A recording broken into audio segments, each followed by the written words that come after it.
Uma matéria da revista Isto É dessa semana mostra que Rosemary Noronha, ex-amante de Lula, tem fugido dos oficiais de justiça como o diabo foge da cruz. Ninguém consegue intimá-la desde 2017.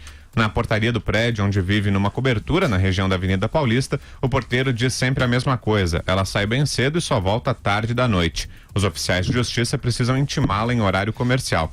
Rose, como ela é conhecida, deveria se apresentar à justiça de 15 em 15 dias por causa de medidas cautelares adotadas contra ela pela juíza Adriana Dizanetti da 5ª Vara Federal de São Paulo, mas não cumpre o determinado. Além de brincar de esconde-esconde, ela ainda responde a 3 processos decorrentes das fraudes cometidas na Operação Porto Seguro, desenvolvida pela Polícia Federal em 2012. Segundo pessoas próximas a ela, teme ser presa a qualquer momento, por isso prefere não se apresentar quinzenalmente à 5ª Vara Federal. Na sequência, a revista falou com Sônia Maria Nova, irmã da ex-secretária da Presidência em São Paulo, Rosemary Noronha. Vou ler aqui para vocês o trecho mais importante dessa conversa. A Isto É pergunta: a senhora sabe onde encontrar sua irmã, Rosemary Noronha? Sônia responde então: mas ela não foi presa? Olha, não sei como ela ainda não foi presa. Ela cometeu vários crimes, corrupção, tráfico de influência, organização criminosa. Acho que está demorando para ela ser presa, né? A entrevista continua. A senhora não tem mais contato com ela? A resposta: a Rose sumiu, principalmente depois da Operação Porto Seguro, quando ela terminou o caso com o Lula. E finalmente, a Isto É questiona: depois do escândalo da Operação Porto Seguro, Lula não quis mais saber da Rosemary? Sônia responde: eles continuam se falando por meio do Okamoto. A pedido de Lula, Paulo Okamoto ajudou Rose a contratar mais de 40 advogados. Agora que Lula foi preso, isso acabou. Ela alega que está sem dinheiro.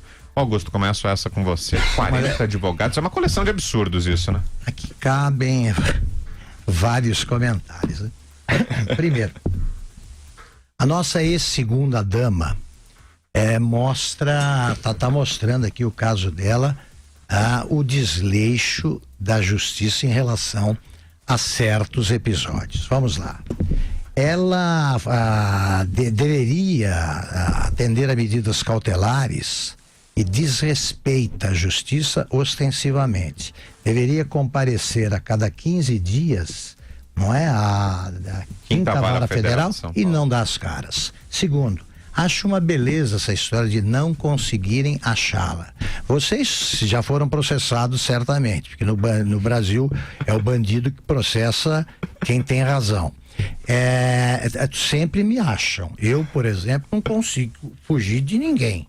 Porque até os porteiros das empresas em que trabalho parece que ajudam a justiça. Tem um homem aí, já o professor Vila, aqui parece que é uma operação espetacular quando tem que entregar algo. Acho que eles gostam de ver o Vila. Os oficiais, eles conseguem cooptar todos os porteiros. Olha, tá aqui, tá aí o Vila. Eu recebo todos, até porque eu tenho respeito pelo trabalho dos oficiais que trabalham direito, não é o caso de Satuma aqui, e sempre eu gosto de repetir a eles a mesma pergunta: vem cá, você não acha engraçado bandido processar quem não fez nada? E eles riem até, mas me entregam o papel e é marcada a audiência. Bom, ela sai cedo e chega tarde. Eu tenho uma sugestão a dar que eu aprendi lendo gibi, né, com histórias do tipo: segue, espera chegar o horário comercial, porque a lei brasileira tem esses detalhes, né? A coisa é tão bem feita aqui que tem que ser no horário comercial, embora ela não trabalhe. Espera chegar então 9 da manhã, e se ela está aqui numa loja, ou fazendo compra, ou vadiando, e vai e entrega isso aí. Demorar esse tempo todo desmoraliza a justiça. Desmoraliza também um negócio que só existe no Brasil, chamado Associação Brasileira de Jornalistas Investigativos. Esse eu acho ótimo. Eu faço questão de saber quem são, porque eu não contrataria nenhum. Existe jornalista não investigativo? Até o cara que só fica fazendo fofoca, né? Ele precisa saber quem está com quem, para não usar o verbo certo que a gente usa, quem deixou de estar com alguém antes de publicar. A receita de bolo Você tem que investigar para ver se dá certo. A investigação é tão inseparável do jornalismo quanto a curiosidade, o escrever bem e o gostar de ler. Mas temos uma entidade, portanto, como eu não pertenço a essa entidade, eu acho que eu sou um jornalista não investigativo. Então, eu não pertenço a essa casta.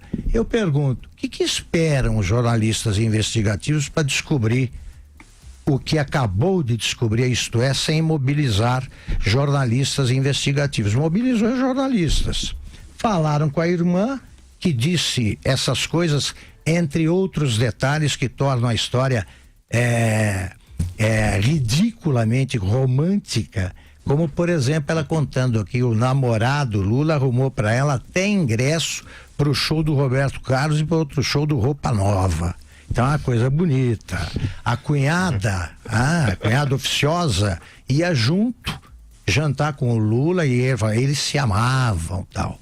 Já que se amavam, e agora que não existe a Marisa Letícia para vigiar, o Lula deveria cometer a gentileza de incluir na lista dos que têm direito à visita conjugal, visita íntima, na cadeia, a Rose Noronha. Ele devia fazer isso. Por que não, né? Pois se ele viajava com ela como clandestina para tudo quanto é país, por que não abre espaço para essa moça tão infeliz, que perdeu 40 advogados e que ainda certamente pensa na vida linda que ela teve com o namorado, que era o personagem que aparecia no escritório da Presidência da República em São Paulo, de calção, chuteira e batendo um pênalti que certamente perdeu, né? Se isso é foto, se ela olhando essa foto continuou a namorar o Lula, é paixão mesmo, porque essa foto é para acabar com qualquer casamento ou namoro.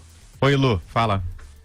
Olha, na época, né, logo que saiu as denúncias contra ela, a gente ficou sabendo que era assim. Ela viajava com Lula, fazia viagens internacionais com o ex-presidente Lula, quando a dona Marisa não ia. Então, tinha quase um acordo ali de cavalheiros.